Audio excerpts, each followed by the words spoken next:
ошол биздин больницаларда мамлекет тарабынан миллиарддеген акчалар бөлүнөт да. Бекер дарылар берилсин деп, анын перечини бар, анын кандай дарылардын аталыштары бар, бекерге берилсин деп.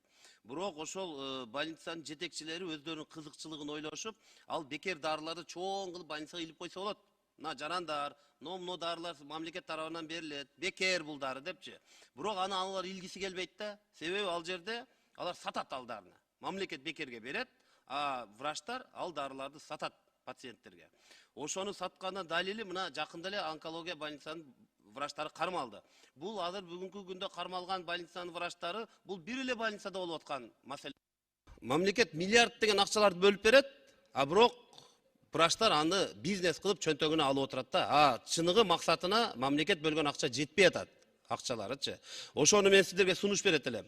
Чоң кылып ар бир больницага илип коюңуздар. Мамлекет тарабынан берилген дарылар мына ушул дарылар мамлекет тарабынан берилет. Биринчиси. Экинчиси электронный кылып туруп ачып койгула. Азыр баарыбыздын мамлекет боюнчагы ишканалардын бардыгын санариптке өткөрүп атабыз. Туурабы? А медицина тарабында жок. Эмне ошону сайтка илип койсо болбойбу? Паланча пустанча деген муну дарыны алды. Анын ата-энеси баласы ооруп аткан болсо көрүп турсун сайттан, балам алыптыр деп. А бүгүнкү күндө кандай? Барасың, журналга кол коесуң, баасы да жок, аты да жок, эчтеке жок. Журналга кол койдуруп эле сен дарыны алдың деп коет. А бир киши бир дары ала турган болсо, пациент, ал кишиге 3 дарыны жазып коюшу да мүмкүн. Бүгүн ошону электронный кылып чыгаргыла, бирок муну тез арада чыгаргыла. Себеби мамлекеттин миллиард деген акчалар сыртка жөн эле жок болуп кетип атат, бирөөлөрдүн чөнтөгүнө кетип атат. Ошону ачык эле программасын иштеп чыккыла.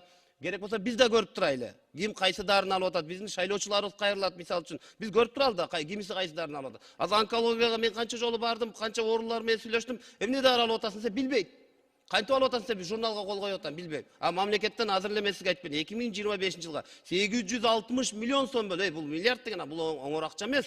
А бирок ошо өзүнүн максатына жетпей атат. Мен сизден суранам, ушуну көзөмөл кылып, тез арада ушул программаны иштеп чыгыңыз. Элдин бардыгы, туугандары, жакындары бардыгы ким кайсы дарыны алып атат, канча сомдон алып атат билип турайлы. Ошо менен биз Кыргыз фарымда жана сиздердин иштериңиздерди көзөмөл кылып турат, жана коомчулукта көзөмөл кылып турат. Рахмат.